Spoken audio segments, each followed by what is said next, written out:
pleasure to have you on our panel.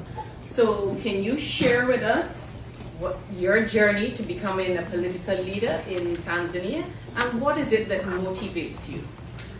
Well, thank you, Your Excellencies, distinguished guests, fellow leaders and champions of gender equality. Back home in Tanzania, we love to say, oh yeah. Oh yeah. Yeah. So I'm really deeply honored to be part of this distinguished panel at such a pivotal moment, marking 30 years since the Beijing Declaration, a milestone in the global movement for women's empowerment.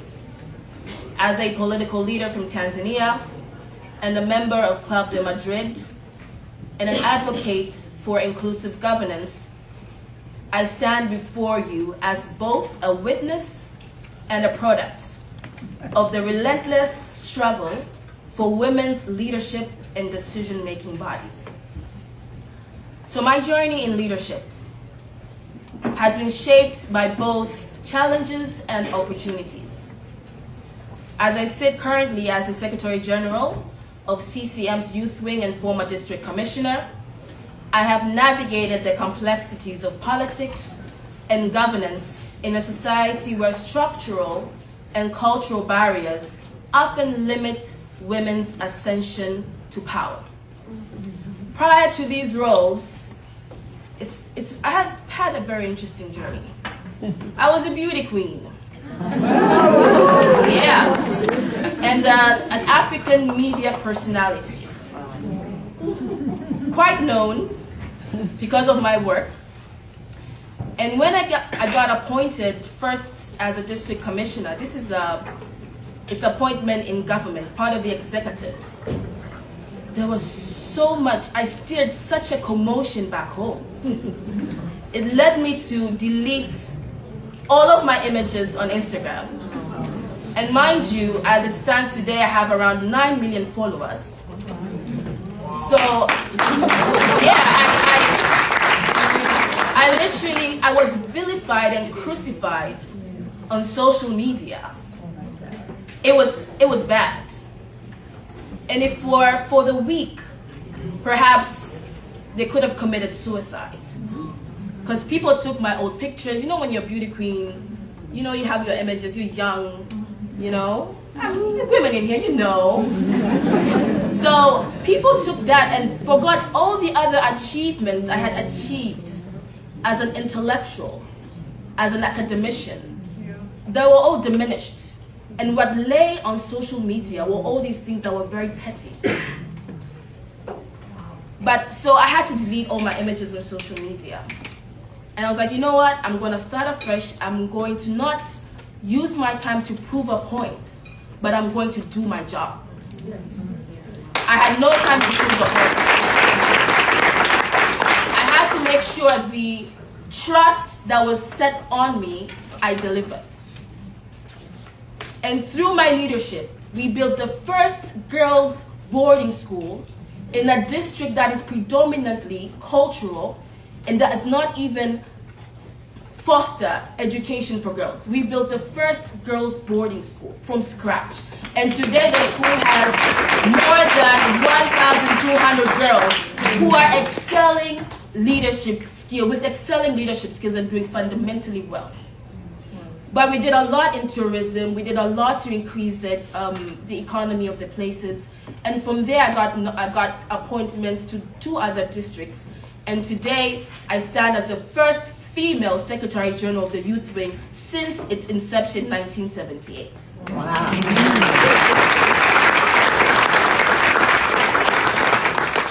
And I say this when I on my first panel on the 10th, I was like, okay, I say this with pride, but it's also a point of reflection. Why did it take so long? You know, it's a youth wing, it's a political position, but we've had more than 15 Secretary Generals and they've all been men. And it takes a lot of courage to sit in a seat that was previously occupied by men to prove that you're worthy and to create more opportunities for other girls after you leave. So it's not easy, and it's not for the faint-hearted. So my story is one of resilience and transformation, and I believe it's through targeted policies, mentorship, and a strong support system I have been able to lead initiatives that have empowered thousands of young people, especially women, to see leadership as a viable path. But I must say this, my journey is not unique. It is a testament to what happens when systems begin to shift, when women are not just included, but empowered with tools, policies, and networks to thrive in leadership roles. So coming back to the Tanzanian context, we've made strides in promoting women in leadership with key appointments in government, business, and civil society. As it stands, we have a good representation of around 37% of women in parliament, around 118, mostly because of women quotas. Back home, we call them special seats. And we are proud now to have our first woman president, Madam Samia Suluhu Hassan, standing at the helm of power in the executive in Tanzania. And to be honest, through her, we've seen a lot of improvements in policies, in legislature. Last year, for the first time, we have a penal code for violence against women in elections.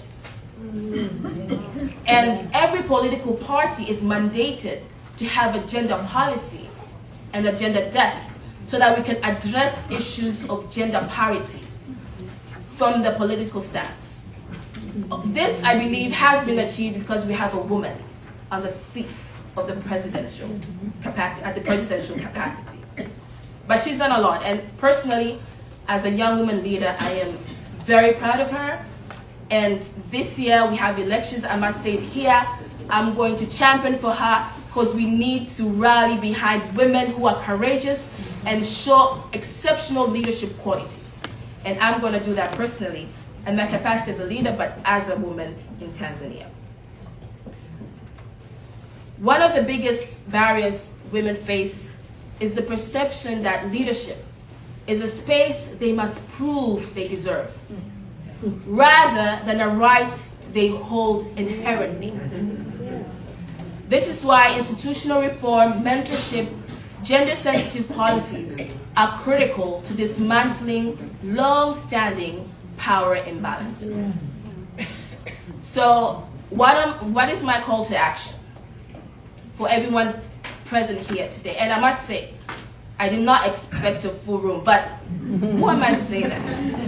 It's the PR of Greece we're talking about, and with we're talking about. So we couldn't expect anything less. So let's strengthen mentorship and sponsorship programs. Women must not only be encouraged to lead, but actively supported by those in power. Let's not only encourage young girls to lead, let us actively be engaged in their journey. Because as I said, leadership is not for the faint-hearted. It's easy not to sustain. It's easy to fall back. Because as there's so much working against us. So if we encourage young girls to get into leadership, let's make sure we are actively involved in their journey so that they reach their full leadership potentials. But second, let us continue to prioritize institutional reforms. Political and cultural and corporate structures must integrate gender-sensitive policies that ensure leadership pathways for women. But also let's leverage on digital platforms.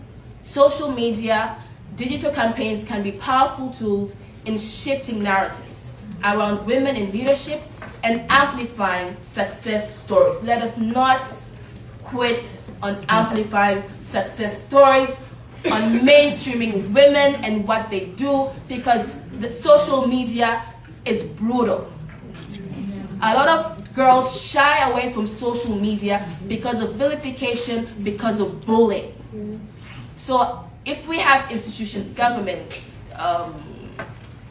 everyone involved, all the stakeholders involved, let's make sure we amplify as much as possible stories of girls who are doing great and amazing things in their respective areas.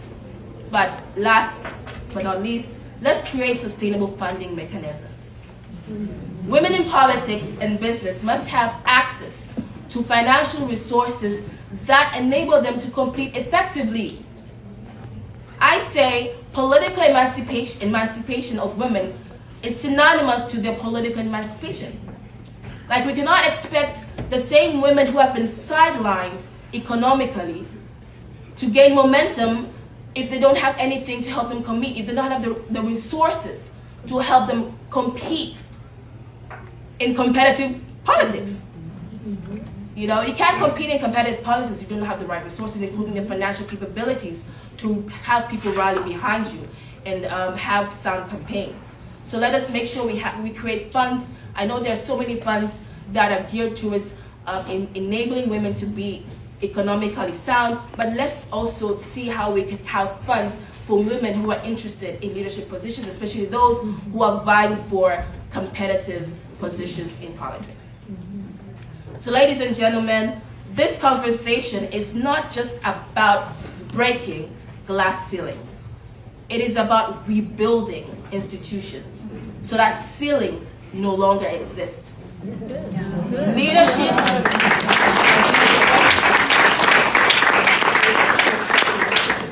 Leadership should not be a privilege for a select few, but a right that is accessible to every qualified woman, regardless of background.